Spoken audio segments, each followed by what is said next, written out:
A quick review, and we'll move on pretty quickly here.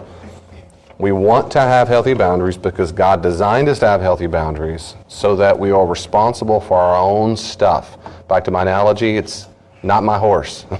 Remember that analogy, but it's not my horse. But some things are my horse. They're my responsibility. When we don't practice healthy boundaries, we get burnt out, we resent, we feel guilty, we feel overwhelmed, and it's because we're trying to take care of everybody else's horse. And so one of the number one things you feel when you're bad at boundaries, when you start establishing them, is that I feel guilty. I should be taking care of everybody's business. What I'm trying to encourage you, and we'll see through the whole study, God did not design us to be responsible for everybody's business. We are only responsible for how we behave, our feelings, our behaviors, our attitudes, our words. Remember that last week? We read those first sentences. We're responsible for what comes out of us.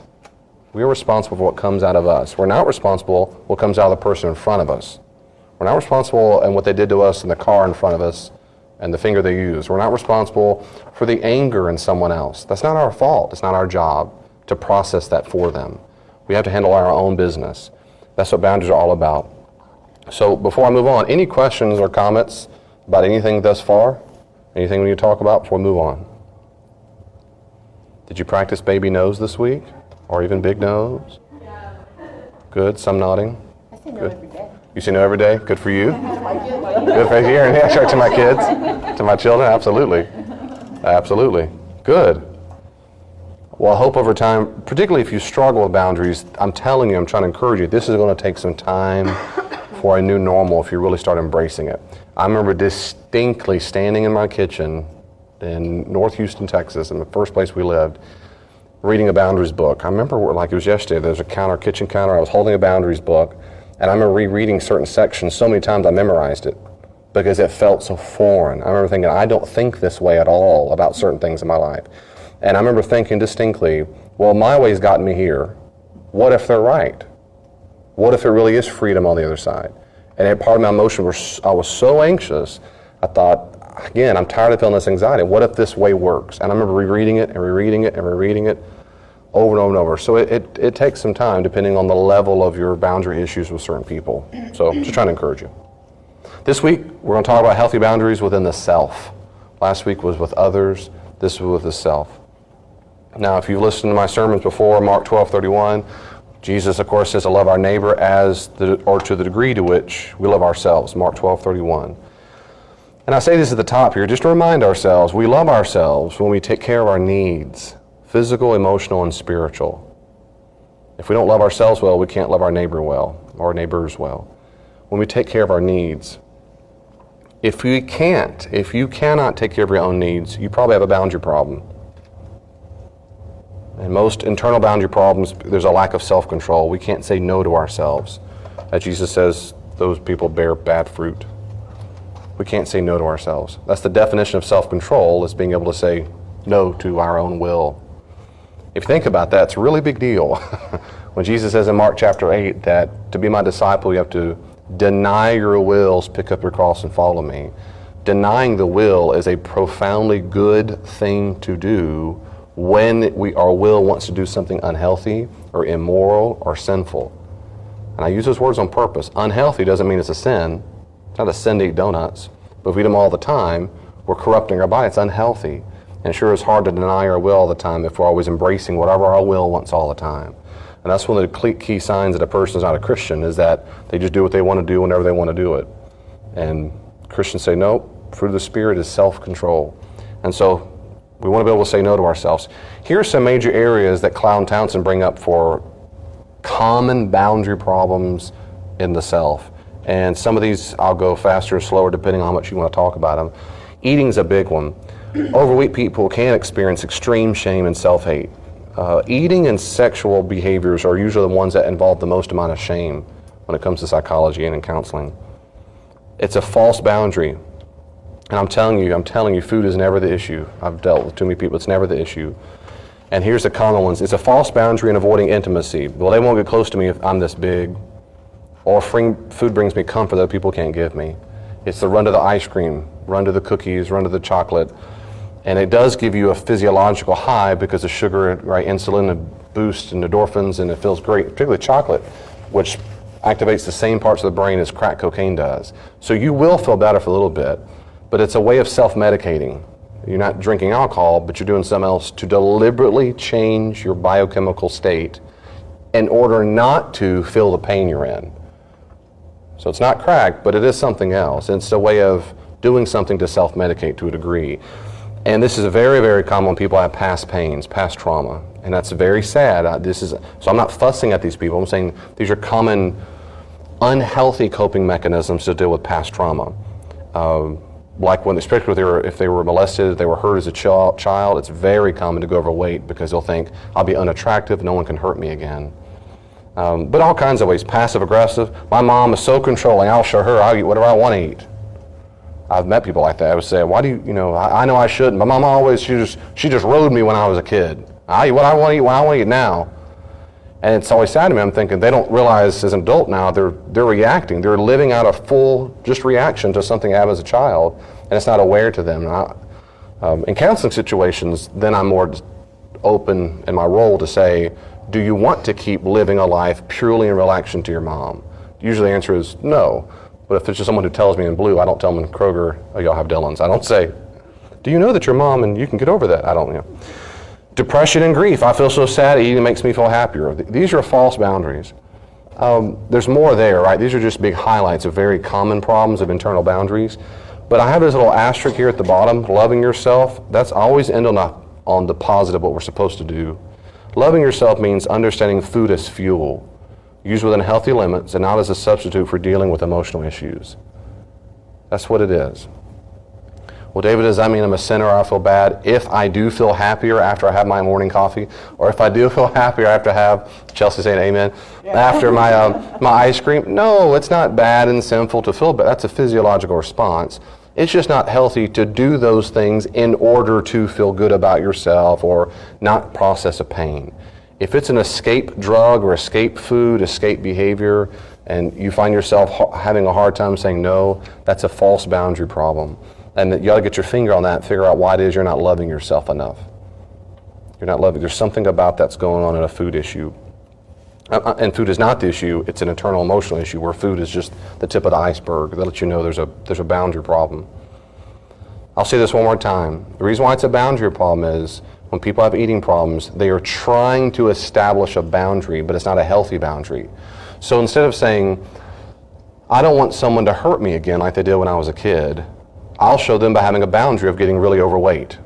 Well, that's not a proper boundary of someone hurting you. Proper boundary of someone hurting you is processing your past grief and trauma, developing the proper coping skills to deal with that anxiety, developing proper communication skills to tell a person, no, I don't want to hang out with you, developing self-defense skills, learning how to spot toxic people. There's all kinds of healthy ways to process life and deal with appropriate boundaries with unhealthy people.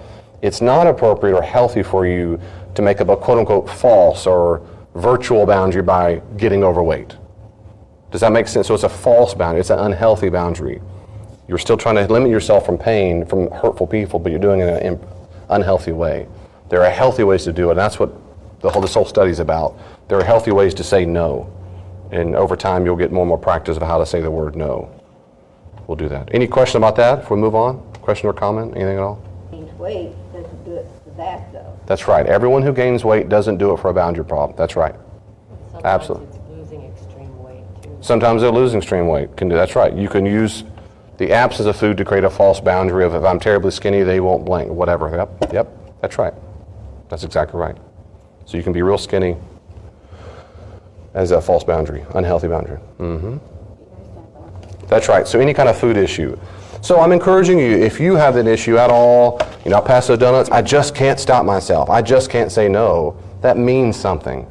If you legitimately can't say no, that means something emotional. It's not the donut's fault you can't. The donut's not making you eat it, right? You are not able to say no. That's an internal boundary problem. And you figure out why it is. Why is it I can't?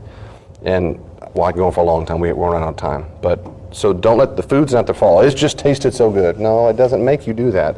You're deciding to never say no to it or having a hard time saying no to it. Money, as Paul says in 1 Timothy 6:10, is the love of money, devotion to it is the root of all kinds of evil. Again, the money's not the issue. Our devotion to it is. A lot of times impulse spending, poor budgeting, credit problems, living beyond our needs, enabling others, they typically lack healthy internal boundaries. People blame money, but it's not the money's problem. You know, in grocery stores and stores, they have those impulse aisle. That's on purpose, right before the checkout. Oh, that looks good.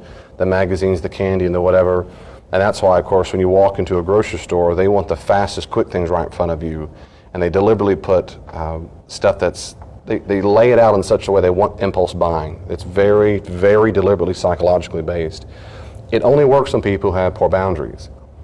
I remember one time, I was in a Bible study class, well, they called it a Sunday school class, and it was about 40 adults, all middle-aged to, I don't know, probably 30s to up to maybe up to 50. And we were in the class, and they were talking about money. It was the issue, that lesson was on money and Christians and money, and they started talking about credit cards. And, well, the problem is they make it sound so awesome in this commercial, and you could do this, and yeah, if you do this, you don't pay off for 6 months. And they were popcorn kind of, yeah, that's right. They were all affirming each other for how impossible it is to say no buying with credit. And I couldn't believe it. I couldn't believe no one was saying, y'all have gone crazy. So I finally said something, and I was new to the class, and I said, or we can say no to it. And a hush fell over the crowd. And I would have been smart, like I thought, and that was it, and we kind of moved on. It's like no one had occurred. They were just purely a victim to commercials and 6 month no interest, and that's a money issue. The money's not the issue, it's a boundary problem issue. They were enabling each other. They were enabling each other, that's right. And they're only guilty or whatever, they were validating each other. Yeah, I'm with you. I can't say no to those donuts either. That's the same kind of validation. That's right. So money is not the problem. It's not the problem. If you're broke, it's just not. Loving yourself means understanding money as the primary means by which we are able to care for our own needs and for our neighbor's needs. That's the point. Hello, good evening. So the point is that we're said to care for each other's needs and our own needs. That's the main thing. Does that mean we can't have luxury? Sure, we have luxury. So if you think about money like you do food, in that sense, it's a tool. Food is a tool to give us strength and growth to love our neighbor as ourselves. If we're morbidly obese, it sure is hard to help our neighbor cut the grass or to help someone who needs help. It's tough to love our neighbor as ourselves if we can barely move, barely breathe, and so forth. If we've done it to ourselves, not if we've had a stroke and so forth. Same thing with money. If we're spent out of the hilt and we're way overspending in our house or home or cars or way over what we need, it sure is hard to love our neighbor as ourselves. We have nothing left to give them. So money really is a tool as much as we can. And it's a tool to have fun with too. There's nothing wrong at all with using money to have fun time. There's nothing wrong with entertainment, depending on what kind of entertainment it is. But in general, it's a tool. Top of page 6, and I need to stop anything? Make sense of money? Money's not the problem. It's not the commercials. It's us. Time. People who are chronically late. Chronically, not tonight, but chronically late. Chronically late, yeah, Chelsea did it. Unaware of time restraints, constantly blaming traffic, the weather, El Nino. They can be overwhelmed with job responsibilities, typically lack healthy internal boundaries. They're the ones, you know them at work or at school or church, they're just always going to be late. They have their boundary problems. They might feel, a few things here, omnipotent, that they feel they can or should be able to do all things for all people or be all things. So-and-so needed me, I had to stop, I had to. We also call that this kind of a Messiah complex. They needed me. I had to stop what I was doing. Well, that depends on your office. There are times as pastor, if they do need me, I've got to stop. But in general, I don't feel everyone needs me. I don't want to, okay, Lisa needs me now, and then so does. No, people do their own stuff. But if I always thought I had to be there and be the one to save them, that's a Messiah complex. There's something wrong with me if I felt that, and I don't feel that way. But a lot of people do in life, and so that's a boundary problem. Over-responsible for the feelings of others. If I leave right now, it'll hurt their feelings. I can't leave. I can't hang up the phone. I know I'm going to be late, but I can't hang up the phone. What would I say? You say, I'm sorry, I've got to get off the phone. I'll talk to you later. But you feel over-responsible, you're going to be late. Your time's going to be out of whack. Or lack of commitments. They're so in the moment, they're oblivious to appropriate planning. They don't think ahead for events, traffic, weather. They just don't have the lack of commitments at all. That's a boundary problem. They might feel that way. It might feel that way, which leads to a boundary problem. They rationalize it. He's my friend. It's okay. Oh my goodness, I've heard that one. I knew you wouldn't mind. I knew you wouldn't care. Well, a lot of times I do care, and so I'll tell my friends that. Well, I know it's okay. Well, it's not okay. I'm tired of being late to the movie. So from now on, I'm going to go ahead and you can meet me there when you want. That's fine. I'll save you a seat. But, I mean, it's not okay. I'm paying money for the ticket or whatever it is. Or, no, we've been waiting for an hour with the food and it's cold. I'm not doing that again. Love you, but not that much. You know. So, validated in that they receive emotional strokes for others being late. Are you okay? I was worried. I've seen people's faces kind of light up when they're asked the question. But they're chronically late, see? And that lets me know there's something else going on. They love the crisis mode. Or they're the listener rescuer. They're opening up to me right now and it makes me feel so good. I need it right now so I can't leave. I feel needed. They need me. Well, that's about you. That's not about anything else. That's about your need to feel needed. Loving yourself means understanding your time as the primary means by which we are able to fulfill our moral duties on earth. Loving God, loving neighbor. It's a tool that we're wasting or we're using well. And that includes workaholics and working too much.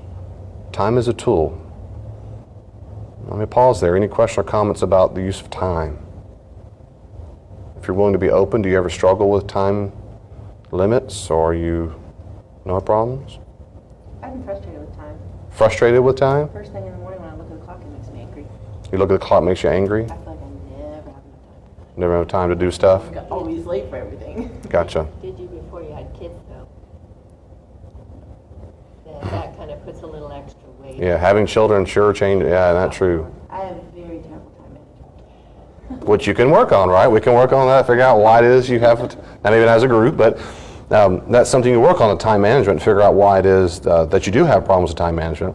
Sometimes it's something that's really, and I say this, well, they say it later on too, bottom page 7 and so forth. Sometimes we just didn't learn the skill set.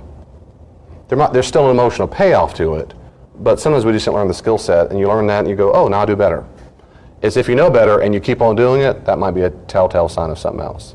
Does that make sense? Yeah. It's healthy for children to know that mom's time's important, too. That's right. Healthy for children to know that mom's time is, that's right. That's exactly right. That's exactly right. I've told my children many times, I love you, but not really. I'm just teasing. I'll tell them, yeah, sure, I love you. Right now it's mom, we can have time together. We love you, we'll see you later. So they don't get every second of our time. They don't get all of our attention all the time. They'll make it without us. And can I quote Bill Cosby these days anymore? I brought you into this world, I can take you out. You know, but we brought you into this world, and I'm so glad we stink in love. We adore our children. But they don't get all of us. They don't. I've got to restore, and every day, all the time, my relationship with my wife, and I say no to them. That's exactly right. They don't. That's right. And the same thing with, later on, I think we talk about this in marriage, but same thing with spouses or maybe other friends, but certainly spouses. They've got to have time where they're just doing their own thing as well. But time. Lisa, were you going to say something earlier? You sure? Okay. Sure. No, really did look like you were going to. Bottom of 6, task completion. People who typically can't finish it, who can't finish that, they can't get the job done. They might feel resistance to structure. This is especially common when your parents were controlling. It is especially common. The ones who were just, I don't know what got into Billy. He went to KU and he flunked out of class. He was always on time. Well, Mama wrote him all the time. And she woke him up 14 times alarm clock and made him breakfast and folded his laundry and then checked his teachers for the homework. All of a sudden, he's set free. He never learned internal boundaries because someone was always the rescuer and changed it. And I was like, forget this. I met many people who say, this is so unfortunate. They were forced to go to church. We were there 30 minutes early. We were the last ones to leave. Monday, Tuesday, Wednesday, Sunday, Friday, choir practice. And then now I don't want to do it anymore. As soon as Mom and Dad didn't make me go, I'm out. I don't really blame them. Since that kind of forced structure upon their lives. Now, that can happen. It's still happening today. Fear of success. There are people. They'll envy me or criticize me if I succeed. I'll get a lot of attention. They'll expect me to do this again. What if I'll never perform like this way again? And they deliberately sabotage or don't commit too much to it. Distractibility. They've not developed the necessary competency of concentration. That takes time. I was telling someone just the other day that when she said, when I'm lying in bed and I'm praying, she said, my mind just goes here and there and here and there and here and there, and I know it's so dumb, so stupid. I said, it's not stupid. As usual, people judge themselves all the time. I said, it's not stupid. It's normal. And this sense of distractibility takes time. It takes time to concentrate and practice on what your thoughts are. That's a normal routine. It just takes time. But some people haven't developed that. Delayed gratification, that sense of they can't say no to other compulsive desire for thrills or immediate payoffs. I'm bored now.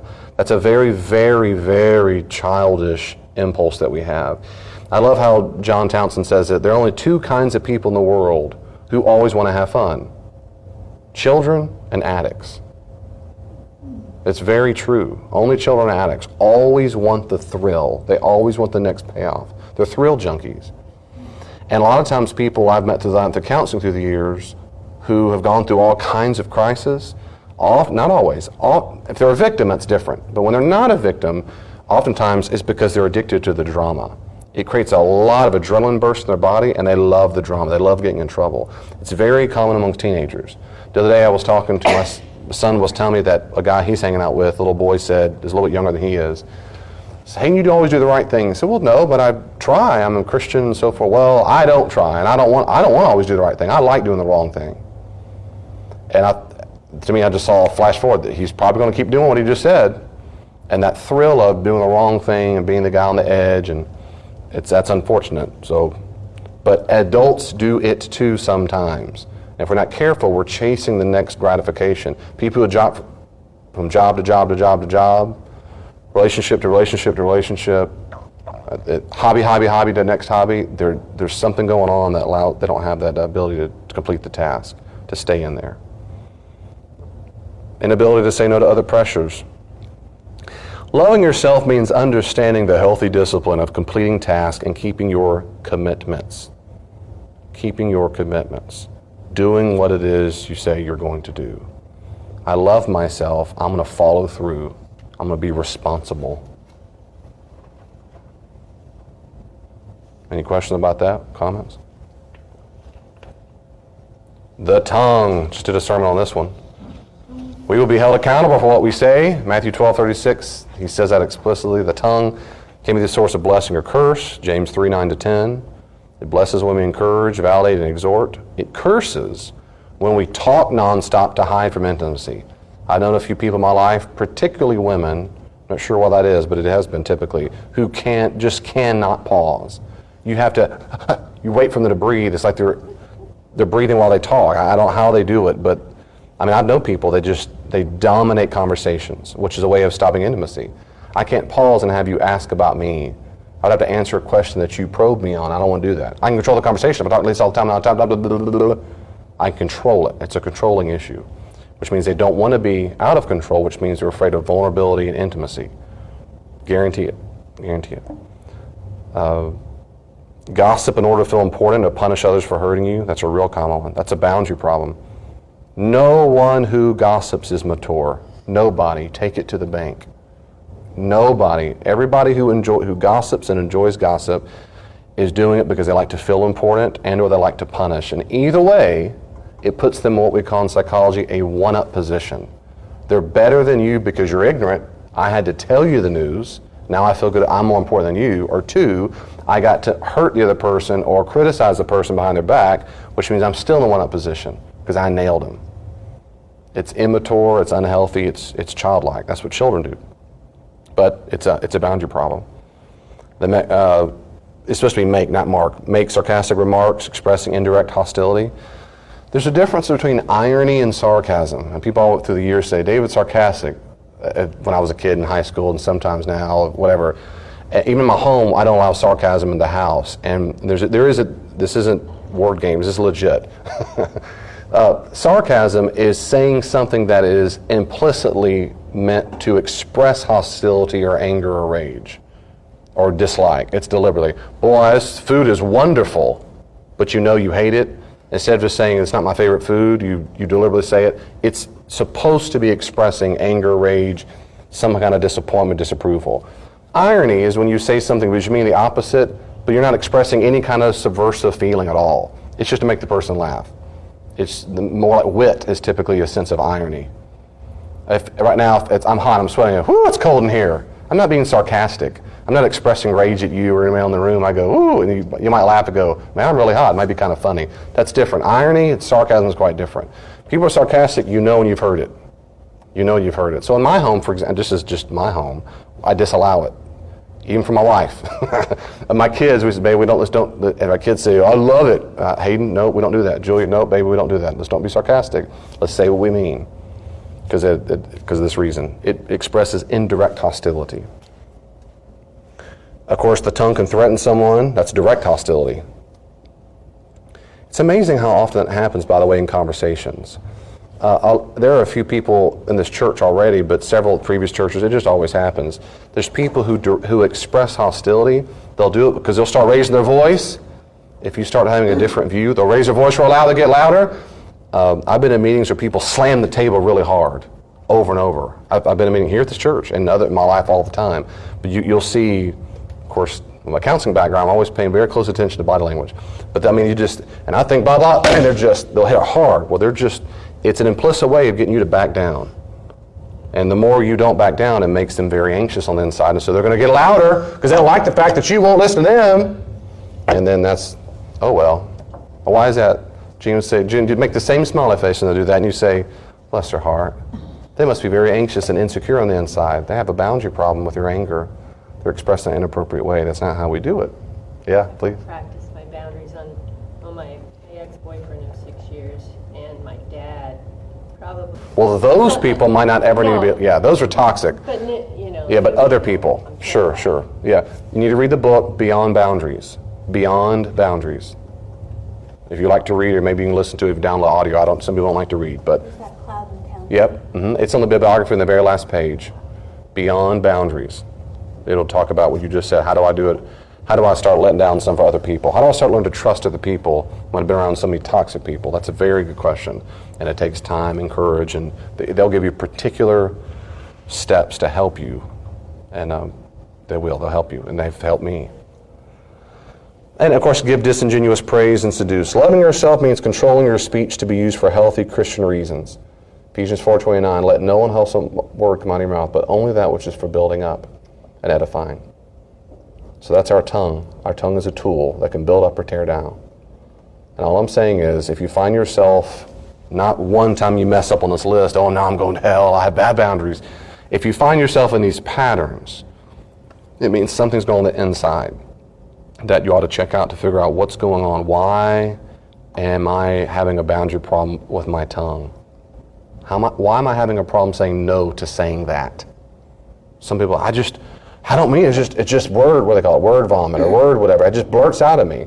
Well, it doesn't just do it, you are doing it. If you are doing it, it means something. There's a reason why you're doing it. There's a reason why there's a boundary problem. That's inside. There's a reason why it's hard for you to say no. And there's a lot of reasons, for time I won't, but I could give you a lot of reasons that kind of stuff can happen. Why? But all I'm saying is these are symptoms. Sexuality, people who suffer from sexual problems can experience extreme shame and self-hate, which reinforces the behavior. They feel ashamed, they keep doing it. This and food, like I said, are the top two shaming kind of behaviors. Most people do not feel shame with gossip. They don't feel that much shame with money. They don't feel that much shame about time. It's these two that, in our American society, they feel the most amount of shame. Lacking sexual boundaries can manifest in compulsive, sorry ladies, compulsive relationships, pornography, prostitution, all kinds of stuff. And because they're boundary problems, they're internal boundary problems, they're acting out. And of course, loving yourself means experiencing your sexual desires within healthy, heterosexual, monogamous Christian relationships. Jesus says that explicitly in Matthew 19, 3-12. He goes back to Genesis 2 and he says, God made man and woman for marriage, or they're a eunuch. That's Jesus. If you don't like that, I feel you, but talk to Jesus when you see him. So that's an internal boundary. If we act out any other way, Jesus will say you're having something inside. You need to say no to that. Sure. That's good. So time and, I'm repeating this for the podcast, time and ADHD and ADD. My view is absolutely, and I would say in that sense, if it's the genuine disorder, they have biochemical things that cause the compulsive behavior. So it's still a boundary problem. Gotcha. So and that's the compulsive desire driven by other things going on. So it's still a boundary problem. You would say, well, why do I have a boundary problem? Well, if it's a disorder, it's a chemical imbalance or something else. So it doesn't mean in that case you're doing it because you're trying to get attention or you're trying it for these other reasons. It's just biochemical. It's like, why do you get migraines? Well, because everyone loves you when you get migraines and you get a lot of attention. Well, no, I can't control migraines. Well, it can't control ADD either if it's a Some people can't control chronic depression.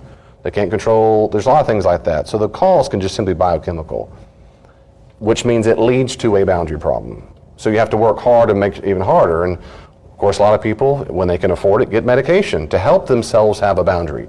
Help themselves say no to wandering. I need to say yes to focusing. Well, I need meds to get me there. Some people need meds to say, it's hard. Some people for whom it is impossible to say no to anxiety because of a biochemical problem. They need medication so they can start saying, no, I will not allow my mind to wander to anxious thoughts. Those are chronic issues. And the cause is not because they need attention, they're a center, it's a biochemical. But it is a boundary problem. We're just talking about the cause of the boundary problem. So a good question. Yes, ma'am. Yeah. Yeah, for Ted Bundy, who was addicted to pornography, there's a lot of horrible stories like that. And of course, all people who are exposed to pornography don't become, rapists and murderers and whatever. But it very well can and does tap into a very primal, overwhelming feeling. And the same region of the brain where crack cocaine and a lot of chocolate can it's overwhelming. And for those people who have other issues going on who want the thrill again, they've got to escalate it and got to escalate it and got to escalate it. That's exactly right. Which is why typically the pattern is exposure there and then pornography, and then it might be to view something, and then it might be a prostitute or strip club, then it might be a prostitute, then it might, oftentimes it can escalate. If they also have not just the desire to have a thrill, but they also have a compulsive desire to have a greater thrill. I've seen that I've seen it in marriages, where it's the greater thrill that gets them way out of whack. And for those people, any kind of nudity is like any exposure is like a crack to a crack addict. But for other people who don't have that problem, they're exposed to nudity in a movie, they have no desire, no compulsive desire to escalate. They go, yeah, I saw it, yeah, I was attracted, but next, they go on with life. But others, like a strong alcoholic might taste it a little bit and they can't say no. Yeah. I was going to say every one of these things is true. Yeah, absolutely. Absolutely. Any of these things are any gender. That's exactly right.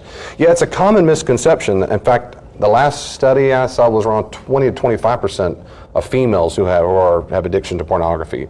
And I thought it'd be something like a 2%, but it was a lot larger than what I thought. But I've seen different studies, and they keep changing. I saw a study, I want to say a couple years ago, of a guy who was doing, I think it was one of those TED Talks. Have you ever heard of a TED Talk? It's they do a little short lecture. He gave a talk on the studies of pornography, how it affects the brain. And he said, I want to do a study where we were trying to analyze a certain demographic age of young men, particularly between ages of something like 18 to 34 or something. We wanted to find some people who had not looked at it before, and then of course compare their brains to those who had. They searched and searched and searched and searched, and guess what they couldn't find? Anybody who wasn't watching it. So they just had to study those who were watching all the time, see what the brain did. So it's a big deal. Big deal. Do you mind if you get the door for me? I'm sorry, thank you. Only because this mic picks about everything. Thank you. So, and if I can keep going there and I'll move on in a second, not to make you uncomfortable with this, but we're adults here in sexuality. Particularly those even in marriage, ideally, right? When we're married and we have sex, I see this often in marriages that issues or problems arise from, they're emotional. I'm telling they're always lack with that. And most of the time, people who have compulsive need for pornography, prostitution, on these other issues, it is almost always an issue of they have a problem with intimacy. That is to say, it's a false boundary. It's a thrill without the ability to get intimate with a person. I've known many guys who are addicted, and it came down to it. They just had they didn't bond with their wife well, emotionally. And this other was just the cotton candy, as it were. They had a real problem with intimacy, and it can work both ways. So my point is, like all this, it's an emotional issue or psychological most of the time. Sometimes, back to the ADD example, sometimes it's physiological, and we can get meds for that and help us. And Lord Jesus, there's no shame in that. Oh my goodness. I don't think I've been meaning to say that in every single sermon, but there's no, oh my goodness. I get a headache, I take Advil, okay? So what? I'm not a sinner because I have a headache. Some people need other meds. And of course, substance abuse. Loving yourself means not exposing yourself to deleterious substances, that is, destructive substances. That's an internal boundary problem. Now, why is that an internal boundary problem? Because healthy people don't deliberately do something to hurt yourself. You don't deliberately do that. That's why if someone's cutting, at my previous church, there was a young girl who came to we had a huge sports part of the ministry, is massive, and I would get contacted every once in a while with some issue, and this young girl, probably 12 years old, maybe 14-ish or whatever, she was cutting all over her arms. And they had reached out to the mom and to ask if it was okay with me, so I came right over right away. And we met 2 or 3 different times. Me and the young girl did, and just a typical teenager, but she was cutting because she saw someone had done it. She thought it was kind of cool, and then it gave her, which is typically people cut because it gives them a thrill. And my point is, the reason why it's completely appropriate in that setting for me to talk to her is because I know any healthy person would not deliberately want to cut themselves and hurt themselves. Nobody would do that.